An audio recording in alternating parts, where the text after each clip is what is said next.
বাংলাদেশের এই ঘটনা নিঃসন্দেহে আমাদেরকে প্রত্যেককেই আহত করেছে এবং শুধু আহত নয়, আমাদের ক্ষত বিক্ষত করেছে। বাংলাদেশে এক হিন্দু যুবককে পিটিয়ে পিটিয়ে গাছে বেঁধে তাকে জীবন্ত জ্বালিয়ে দেওয়া, আফরাজুলকে লাইভ টেলিকাস্ট করে ধারালো অস্ত্র দিয়ে শম্ভুনাথ কুপিয়ে কুপিয়ে হত্যা করলো এবং জীবন্ত জ্বালিয়ে দিল।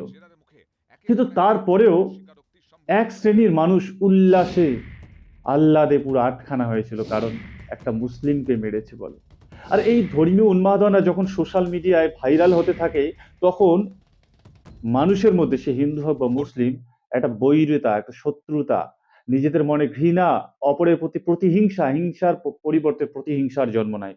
আর এর ফলেই পাল্টা হিন্দুকে কেউ মারছে, মুসলিমকে কেউ মারছে, এই সংখ্যাটা বাড়ছে না? তো প্রশ্ন কিন্তু থেকে যায়। কারণ যা ঘটে তা কিন্তু একদিনে ঘটে না সব। কিছু কিছু ঘটনা পুনরাবৃত্তি হয়। একজন হিন্দুকে মুসলমানকে মারছে, আর একজন তার প্রতিশোধে, প্রতিহিংসায় আর একজন হিন্দুকে মারছে। এই ঘটনাও কিন্তু অস্বীকার করা যায় না।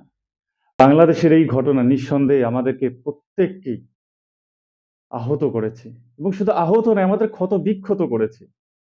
বাংলাদেশে এক হিন্দু যুবককে পিটিয়ে পিটিয়ে গাছে বেঁধে তাকে জীবন্ত জ্বালিয়ে দেওয়া, এটার জন্য আবারও প্রমাণ করছে যে সংখ্যাগরিষ্ঠতার উন্মাদনায় সাধারণ মানুষের জীবনের মূল্য একেবারেই নেই। কিন্তু এখানে শুধু বাংলাদেশেই নয়, এই মব লিঞ্চিং, এই ধর্মীয় উন্মাদনা, সংখ্যালঘু, দলিত, আদিবাসী, মুসলিমদের পেটানোর ঘটনা ভারতবর্ষেও কিন্তু অহরহ দেখা যায়। আমরা দেখেছি পেহলু, আখলাক, জুনাইদ খান, 14 বছরের এক মাদ্রাসার স্টুডেন্ট, তাকে কিভাবে ট্রেনের মধ্যে নৃশংসভাবে পিটিয়ে পিটিয়ে হত্যা করা হয়েছে। এবং খুব আশ্চর্যের বিষয় যে জুনাইদকে যারা মারলো তাদেরকে বেকসুর খালাস করে দেওয়া হয়েছে এবং তাদের মধ্যে একজনকে আবার ইলেকশনের টিকিট দেওয়া হয়েছে। এইভাবে একদিকে মব লিঞ্চিংকে বৈধতা দিই, আর অন্যদিকে অন্য দেশে হোক বা অন্য কোথাও যদি মব লিঞ্চিং হয় সেটাকে নিয়ে আমরা হইচই শুরু করে দিই, তখন কিন্তু আমরা খুনি হয়ে খুনের জাস্টিফাই করছি। তখন কিন্তু আমরা অপরাধী হয়ে আর একটা অপরাধের জাস্টিফিকেশন দিচ্ছি। আর এই জন্যই হয়তো দিন দিন অপরাধীর সংখ্যা বাড়ছে, আর অপরাধের সংখ্যাও হু হু করে বাড়ছে। বাংলাদেশের এই ঘটনা নিঃসন্দেহে শুধু ধিক্কার জানানোর নয়, চরম শাস্তির দাবি জানি আমরা। এবং এই সমস্ত ঘটনার বিরুদ্ধে আমাদের একজোট হয়ে কিন্তু লড়াই করতে হবে। এবং এই ঘটনা কিন্তু শুধুমাত্র বাংলাদেশে নয়, ওপার বাংলায় নয়, আমাদের দেশ ভারতবর্ষে প্রতিনিয়ত মব লিঞ্চিং ঘটনা, কোথাও আহত, কোথাও পিটিয়ে পিটিয়ে খুন হত্যা। আপনার সম্প্রতি দেখেছি গীতা পাঠের নামে কিভাবে এক মুসলিম বিক্রেতাকে মারপিট। আচ্ছা, সেখানে যদি ক্যামেরা না থাকতো, তাকে যদি পিটিয়ে পিটিয়ে মারা হতো, বা এই ঘটনাটা কোথাও যদি ক্যামেরার অন্তরালে হতো, তাহলে কি আমরা এই খবর সম্পর্কে জানতে পারতাম? বা সম্প্রতি বিহারে এক মুসলিম কাপড় বিক্রেতাকেও পিটিয়ে হত্যা করা হয়েছে সম্প্রতি। দলিত যুবক হরিয়ম বাল্মীকি, যার নামটাই একটা মহান পুরুষের নামে, হরিওম বাল্মীকি, তাকেও পিটিয়ে পিটিয়ে হত্যা করা হয়েছে। এবং তার শেষ মুহূর্ত যে বাঁচার আর্জি, রাহুল গান্ধী বাঁচালো বাঁচালো, এটাই প্রমাণ করে দেয় যে পুরো পৃথিবীতে কিছু উগ্রপন্থী, কিছু খুনি অপরাধীকে আমরা ধর্মীয় ট্যাগ দিয়ে, ধর্মীয় বীর বা বীরত্বের হিরো সাজিয়ে আমরা তাদেরকে অপরাধের মাঠে খোলা ছেড়ে দিচ্ছি।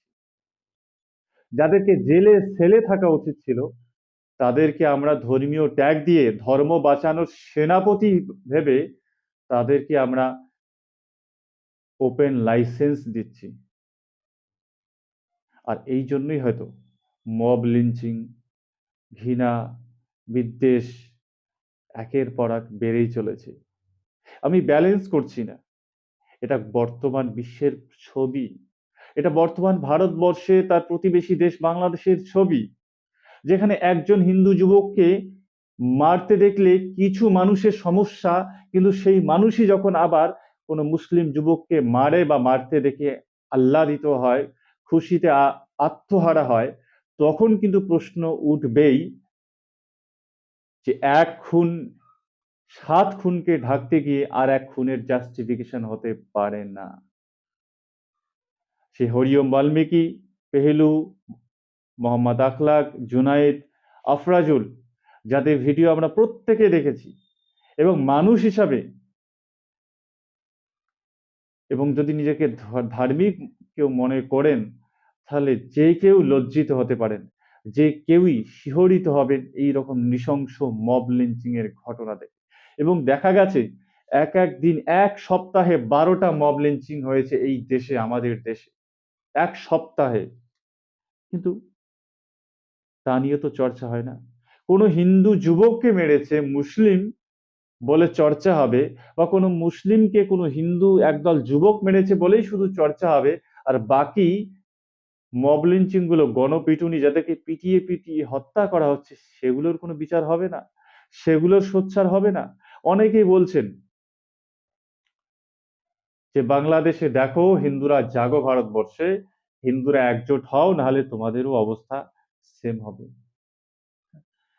দেখুন, এখানে এই কঠিন পরিস্থিতিতেও, বাংলাদেশের এই শোকগ্রস্ত ঘটনার আবহতেও আমাকে হাসতে ইচ্ছে করে এই কথা শুনি। কেন?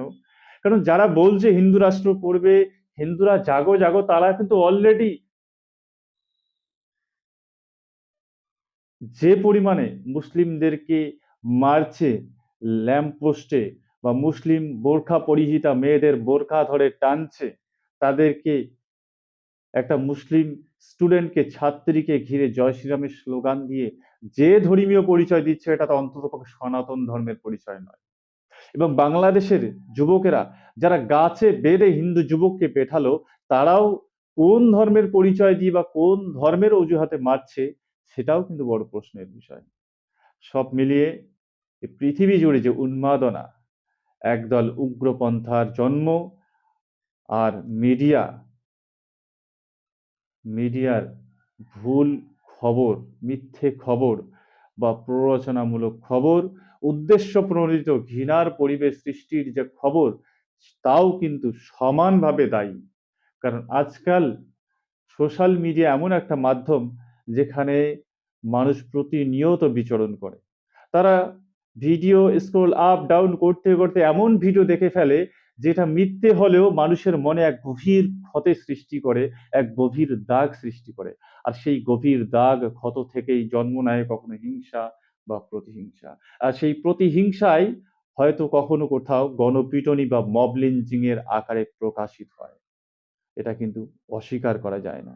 তাই নিউজ রুম থেকে বা মিডিয়ার মতো একটা দায়িত্বশীল প্ল্যাটফর্ম থেকে যারা দায়িত্ব জ্ঞানহীন মিথ্যে খবর, ভুয়ো খবর, সাম্প্রদায়িক খবর, এক পেশে সাম্প্রদায়িক খবর প্রচার করে দেশে সমাজে সাম্প্রদায়িকতা তৈরি করছে, বিদ্বেষী পরিবেশ তৈরি করছে, তাদেরও কিন্তু সমানভাবে কাঠগড়ায় দাঁড় করানো প্রয়োজন।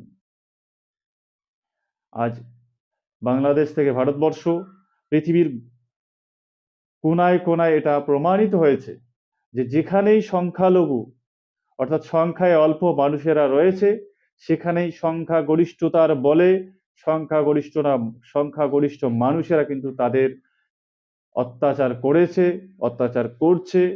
এটা কিন্তু আর নতুন করে বলার অপেক্ষা রাখে না। তাই পৃথিবীর সকল সংখ্যালঘু শ্রেণীর মানুষদেরকে,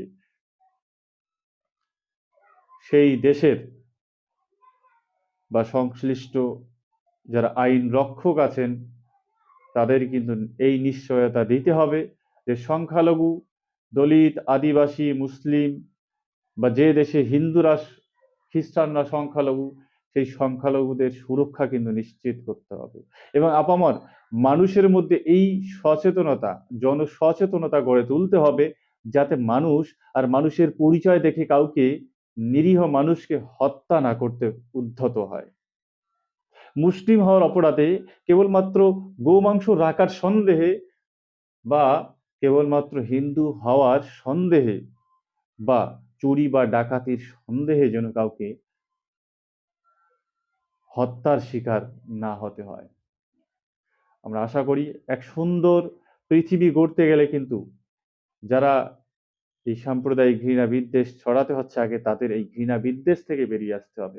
যারা একটা খুনকে দেখে, জাস্ট একটা খুন দেখে আহ্লাদিত হয়, সেলিব্রেশন করে, যারা মুসলিমকে মারছে দেখে সেলিব্রেশন করে, তাদের অধিকার নেই কোনো হিন্দুর যুবক কোথায় মরছে তার পাশে দাঁড়ানোর। কারণ যদি কেউ ভারতবর্ষে দাঁড়িয়ে কোনো মুসলিমকে পেটাতে, মারতে দেখে খুশিতে আহ্লাদে আটখানা হয় বা খুশিতে আত্মহারা হয়, তার অধিকার নেই সে বাংলাদেশের বা অন্য কোনো দেশের অত্যাচারিত পীড়িতের পাশে দাঁড়ানোর। কারণ এক খুনি কখনো অন্য অন্য খুনের জাস্টিফিকেশন দিতে পারে না, এটা পরিষ্কার বলে দিতে চাই। যারা বাংলাদেশের এই নৃশংস খুনের নিন্দা করছেন এবং ভারতবর্ষে থেকে আবার মুসলিমদের বিরুদ্ধে ক্ষোভ উগরে দিচ্ছেন, মুসলিমদেরকে পেটাতে লাইন পোস্টে বেঁধে পেটাচ্ছেন বা সেটাকে সমর্থন করছেন, তাদের কোনো অধিকার নেই বাংলাদেশের এই নৃশংস খুনের বিচার দাবি চাওয়া বা মায়া খুনের মায়া কান্না কাঁধা। কারণ তারা নিজের চোখে যখন খুনকে দেখে খুন মনে করে না, মুসলিমদের মারছে বলে, তাদের কোনো অধিকার নেই বাংলাদেশের কে হিন্দু মরল নৃশংসভাবে তার খুনের জাস্টিফিকেশন দেওয়া বা তার বিরোধ করা। তার অধিকার নেই, তার অধিকার নেই। ধন্যবাদ সবাইকে, ভালো থাকবেন। এটা আমাদের সামাজিক দায়িত্ব। আজ সোশ্যাল মিডিয়া ছাড়া আমাদের জীবন অকল্পনীয়, এবং এই অকল্পনীয় জীবন এবং সোশ্যাল মিডিয়ায় আমাদের বিচরণটাকে আমাদের এমনভাবে করতে হবে যেখানে প্রতিটা হিংসার জবাব কিন্তু ভালোবাসায় দিতে হবে। প্রতিটা ক্ষুদ্র ক্ষুদ্র ছোট ছোট বিষয় মিথ্যে খবরকে কাউন্টার করার জন্য কিন্তু আমাদের সত্য খবরকে কাউন্টার করতে হবে। প্রত্যেকটা কমেন্ট সেকশনে ছড়ানো মিথ্যে ভুয়ো তথ্য খবরকে কাউন্টার করার জন্য কিন্তু আমাদের সঠিক রিপ্লাইটা দিতে হবে। ধন্যবাদ, ভালো থাকবেন।